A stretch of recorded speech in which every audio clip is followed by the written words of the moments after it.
This is Lucky Links. I'm going to show you some professional reading secrets today that will blow people away if you start to use them.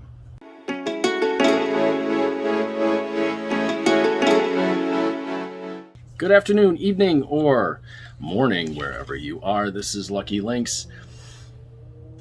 Recently, I've had some clients come to me who got some readings over the last couple of months, and at the time they were like, okay, maybe I didn't get it at the time, but as things came forward and moved forward, or I took a couple of days, there's no way I can deny this information anymore. How do you do this? How do you get so deep? I've had other people come to me lately and say, how are you so fluid in your style of reading? So I'm going to give you a couple of secrets today that you can use in your reading when you do readings for people, when you do readings for yourself. And when I figured these things out, it changed. Each one of these things that I figured out changed the way that I could read for people and made my reading so much more deep. And I think that's one of the first things I want to talk about is depth of reading. In order to get deeper in your readings, the first thing you've got to ask yourself is, one, what is my motivation for doing this? Do you want to be a famous psychic? Do you get off on telling other people what to do?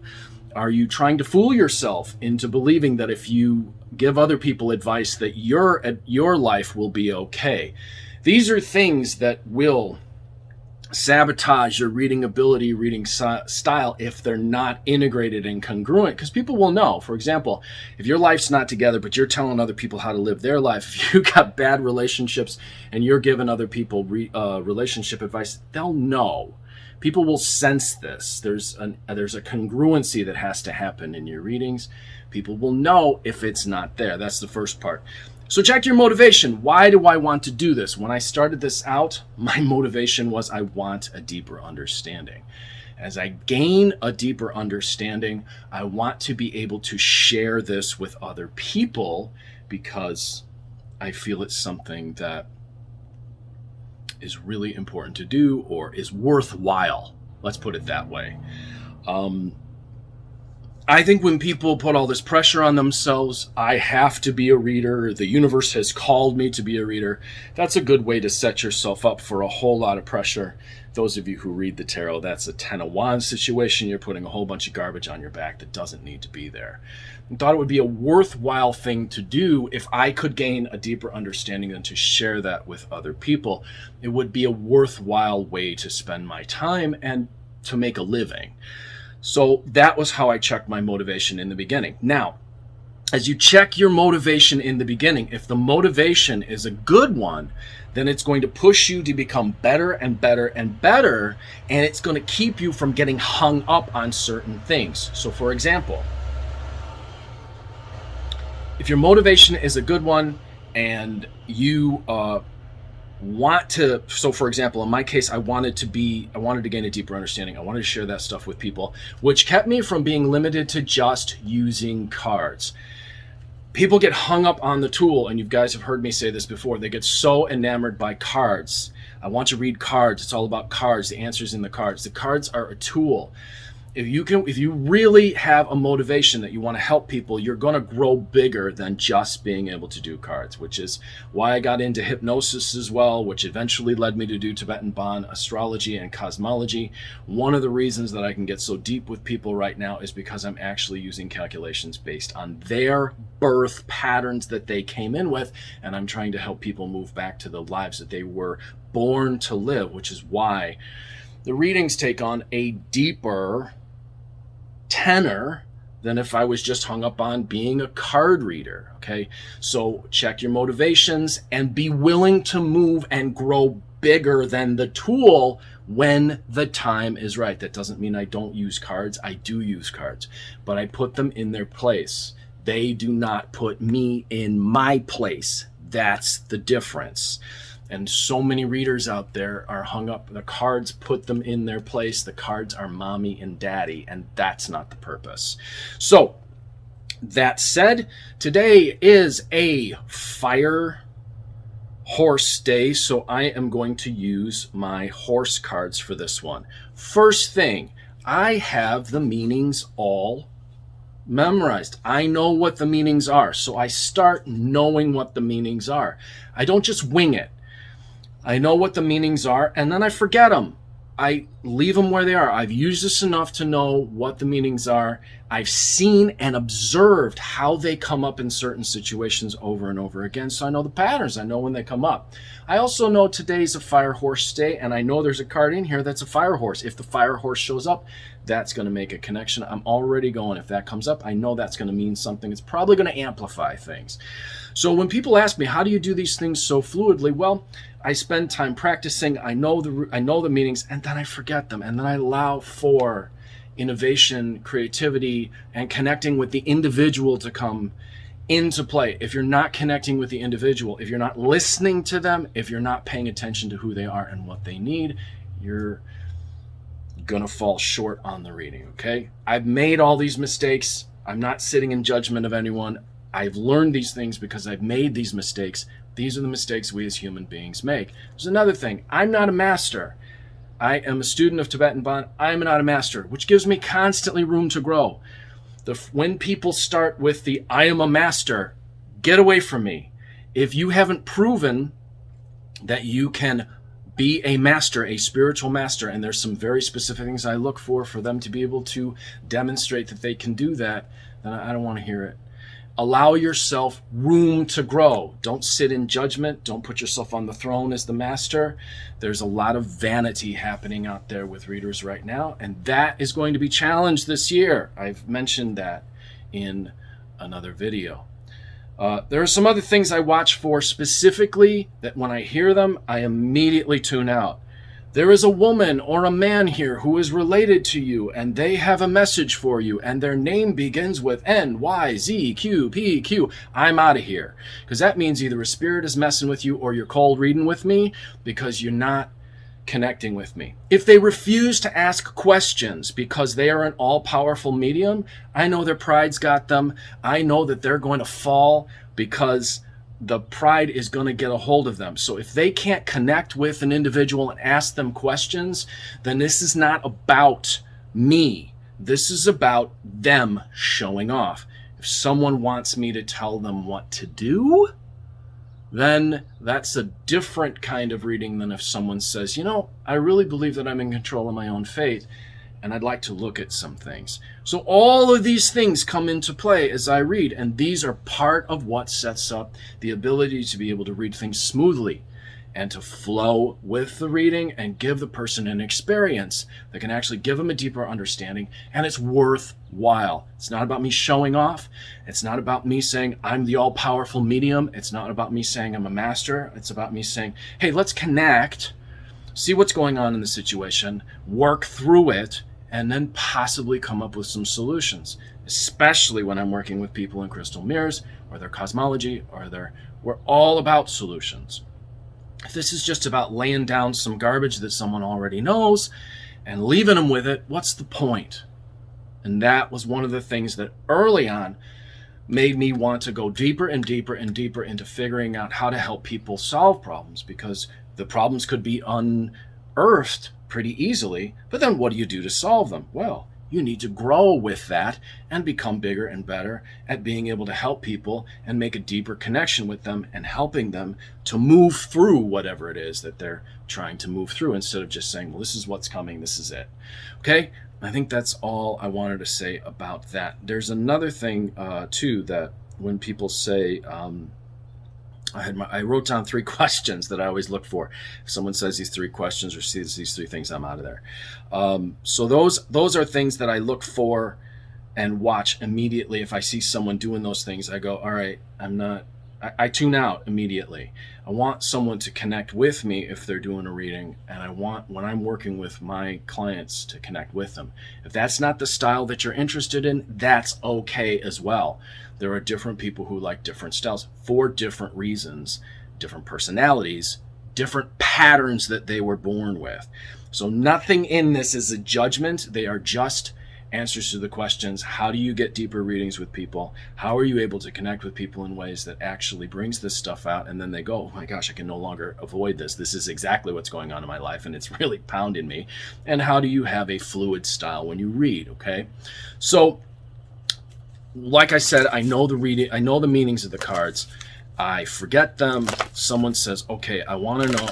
I don't know that I necessarily like playing the game. When I was younger and I used to do festivals and I used to do reenactments, people would always play the game Dazzle Me as a psychic. To be honest, I got bored with that. I really wanted to make, as I got older and I started to do this more, I really wanted to make a connection. If I had 15 minutes and I was sitting there with someone and I was going to read them, I wanted to give them some information and a connection and work with them in a way that maybe could actually help them, and that 15 minutes would make a difference in their life. So if it was like, okay, I want you to dazzle me, I mean, there were times for that, and I did that, and there were times where I said some stuff to people that I didn't even remember. I still remember I was doing a festival one night. It was a black tie affair. It was at the downtown Chicago at Navy Pier, and someone. I didn't even remember reading this. I said something about a police car, a stolen car, police will contact him. I didn't even remember saying it. He got away from the table. He got the phone call. The whole place was like, oh my God, I couldn't believe he did this. I couldn't even remember saying it. So yeah, that was a spectacular moment, and there have been a lot of those. But did it really help the individual? Did it really make his life better, or it just proved how my ability was? So that's another thing. Is this about the person and their needs, or is it about proving that you're spectacular? And there are times when that's necessary. Maybe the person is stuck, or maybe they're having a difficult time, or maybe they need to believe that there's something bigger than just the mundane world. And in those cases, maybe dazzling them is what's called for, because it opens their mind to the possibility of maybe making a connection to something much bigger than I get up, I go to work, and there is magic in the world. So let's say a woman comes to me, she's got a career question, she wants to know what's happening, she's on lockdown, she's worried about her business, what's going to happen with her business. I'm going to pull 3 cards. All right, so I've got this one. Now there's a danger in that one already that actually goes along with something I said. Okay, and then there's that one. We've got the horse and the butterfly. All right, I know what these mean. Okay, all right. Now, this is kind of funny because I wrote down 3 questions and the deck is working with me here. Okay, so these, because this one actually has to do with ancestors, this one has to do with transforming, and this one has to do with intuition. Now, here's why this is funny, because I wrote down 3 questions before I started here, and the deck is playing along with me beautifully, and I'm very grateful for this moment. So, these 3 statements are ones that I see happening in the spiritual community all the time, that I see happening all the time with readers. When I hear these 3 statements, I just tune out immediately. I'm like, all right, are you going to make a connection with people?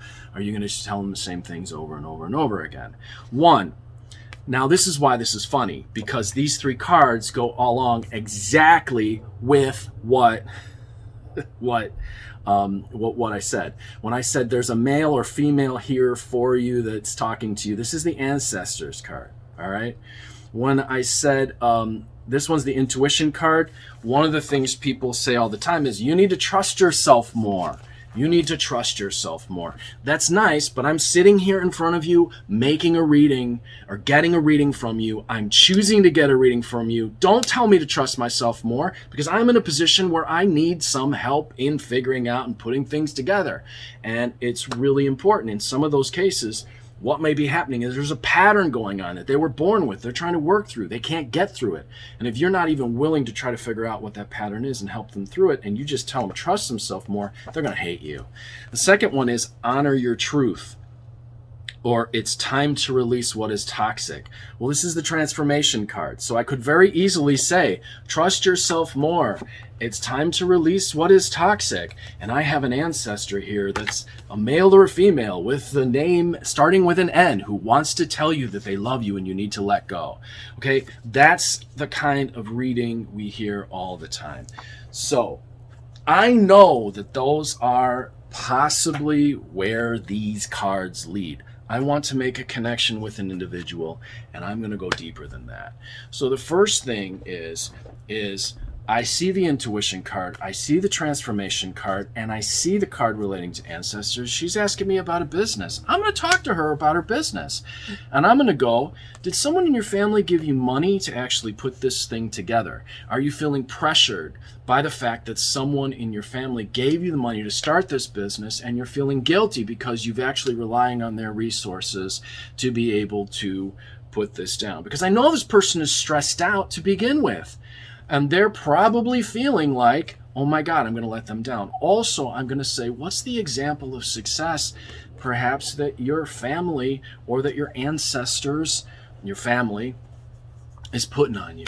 Are you worried about being able to take care of them as you struggle now in your business? So I know this is running under things right now. I know there's a transformation that needs to happen. I know they're not trusting themselves. So I'm going to say, whose expectations are making it so difficult for you to make a move right now in your business or take any kind of risk right now, because you know risk is what needs to happen? Or whose beliefs are preventing you from seeing what's really going on in your business in relation to the social events that are happening right now, that are causing change and forcing change on you, that are making you second guess and doubt yourself? And then we're going to talk. And as I talk to people, I'm going to connect with them. I'm going to listen to them. I'm going to hear what needs to be. A lot of times when people come to you, they need to speak. They need to talk things out. They need to make connections. And some people do that by listening. And sometimes when they have someone to talk to, they can make the connections that they're not making. I already know that there's pressure coming from the family. And so maybe they can't talk to their family about this. Maybe they're the ones that's trying to stand tall and take care of their whole family. And so they need someone to talk to. And then we're going to talk. And I'm going to say, what impulse do you have right now to do with your business, and what's stopping you from making that decision? There's the intuition card, right? And then I'm going to go, is it resources? Is it monetary resources? What is it? And then I'm going to start to probe more deeply. And they're going to go, well, let's say I have a business that's I had a business and I wanted to go mobile now. Is that a good idea? Okay, so then this is, I would ask this, and I said, well, you're so locked down by staying in this one location that it's preventing your business from being able to thrive. Perhaps being mobile would give you more options. And then we would talk a little bit more about that. And I would see that movement is in the cards, but it's going to take courage on their part. And then I'm going to ask who in your family, perhaps in this case, this is just an example, who in your family might be able to assist you in that? Or what beliefs did you get from your family? Or what example in your family could you use to help you gain the courage? Because courage is what's needed here. This is the lion horse. Courage is what's needed here to be able to make that leap forward. This is just an example of how I would do it. But if it's a dialogue, if it's exchange, if it's interacting between each other, if I know these are the questions that'll get someone to hate you. Either they'll get someone to hate you or someone who's not willing to go deeper themselves. This is a superficial reading. Trust yourself more, honor your truth. It's time to release what's toxic. Yeah, they know this. That's why they're here.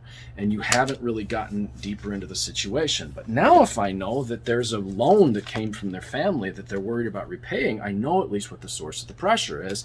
And then I can start to ask. Maybe at that point I say to the gods, I say, hey, what can she do about this? All right. I go, well, you know what? There's a change of luck that's going to happen if you stop putting that pressure on yourself and you start to become more open to the other possibilities that have been offered to you, but you're afraid to take the risk because of what's been happening. Because of the fact that you've taken this money from your family and you're afraid to take the risk and put any more stress on yourself. Also, can you get people who are part of the situation, who invested, to help be a part of it, and so that it can be a labor of love for all of you? For example, this may be just one way that I would do it. So think about some of these things as you go and you do readings for people. Are you giving them a superficial reading, or are you giving them uh, a deeper reading. At this point, I will be honest, at this point, when I saw this, I would do a crystal mirror, and I would probably do a crystal mirror in the situation because it gives me the elemental combinations that are at work. It tells me multiple layers, and it gives me the option of being able to put Tibetan bond processes and bond magic in it to support the individual. Also, I would keep in mind other information where there are grants out there right now that I could direct them to that could help them with the situation. It depends. Depends on what was going on in the situation. Or is the person, do I know someone who's looking for this to happen in the town where we are? There's more to helping an individual than just reading the cards. And if we're telling people you need to trust yourself, honor your truth, and release what's toxic, maybe what they need to release is this codependent relationship with the reader who doesn't get deeper with them. And if they're just looking for reassurance and to hear what they want to hear so they can continue, and that happens as well. That's another thing that I watch for, is someone, I've had clients in the past that just wanted to reinforce their bad habits. It usually doesn't last long because I'm always trying to move them towards what the gods are saying, what the cards are saying, what everything's saying needs to be changed in their life because it's a bad habit that is going to cause them problems. And usually when they don't address the problem, that's when something really bad happens, and then they start to really struggle, in which case they have some soul searching to do. I'm Lucky Links, as always, wishing you success and good fortune in all that you do. I hope some of these tips help you. Let me know how they help you. Let me know what questions you have about card reading, about reading oracles. Another thing I'd like to say is that if I do read oracles, I like ones that don't have writing on them.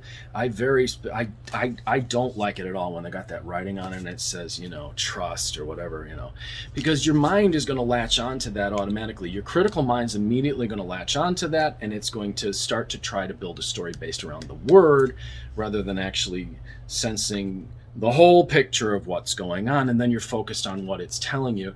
And I think it's kind of, I do have some oracles that have words on them, but I prefer to not have the words on there, so I'm not thinking about what someone else's definition is at the moment. Like I said, I know the definitions. I've read the definitions. I've worked with the cards. I've seen how they worked in situations.